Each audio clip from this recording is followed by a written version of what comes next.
સુરતના લિંબાયત ઝોનની બેદરકારી સામે આવી હોય તેમ લિંબાયતમાં 126 મિલકતદારોના વેરામાં હિન્દુની જગ્યાએ મુસ્લિમ નામ આવી જતા રોષ જોવા મળ્યો હતો। સુરતમાં મહાનગરપાલિકાની લિંબાયત ઝોન કચેરીની ગંભીર બેદરકારી સામે આવી છે। વાત એમ છે કે લિંબાયત ઝોન દ્વારા હાલમાં વર્ષ 2024-25ના વેરા બિલ મિલકતદારોને મોકલાયા છે। જો કે લિંબાયતમાં 126 જેટલા મિલકતદારોના વેરામાં નામ બદલાઈ ગયા હતા।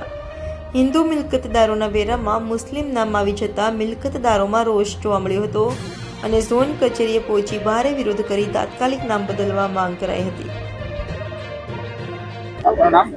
ભાવનાબેન દરબાર કઈ રીતની રજૂઆત લઈને આવ્યા છો? અમારે વર્ષોથી જે નામ અમારા બાપ દાદાનું ચાલે છે તે પ્રમાણે લગભગ ઘણા 5-6 વર્ષથી નામ બદલાઈ જાય છે।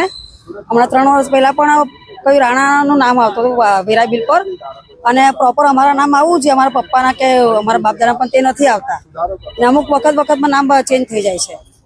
અને હવે અત્યારે પાછું આ ફેરી પણ કોઈ મોમેડનનું નામ આવ્યું છે। તો અમારી એ જ રજૂઆત છે કે અમને આ દર વખતે આવી રીતે આવવું પડે કામ ધંધા છોડીને, અને હવે અમારા આવી રીતે નવરાશ નથી હવે આવવાનું માટે, તો અમને આનું કઈ નિરાકરણ જોઈએ છે।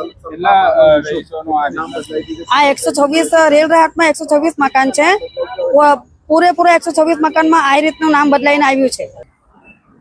આપનો પરિચય છે? Ajay Jagtap, assessment recovery officer, Limbayat zone.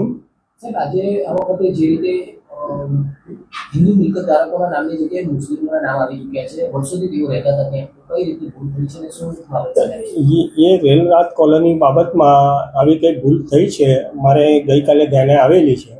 હા, અને તે માટે રિવિઝન દરમિયાન આને આ રેલ રાત કોલોનીની મિલકત જે છે બધી આકારની દફતર ઓક્યુપાયર હેઠળ નોંધાયેલી છે, અને રિવિઝન દરમિયાન નામફેરની કોઈની અરજી આવેલી હશે અને એમનું નામફેર અલગ નવા નંબર પર કરવાની જગ્યાએ શરત ચૂકતી એ ઓક્યુપાયર મિલકતમાં થવાથી એ તમામમાં એ નામ ચડેલું છે ભૂલથી ડેટાને।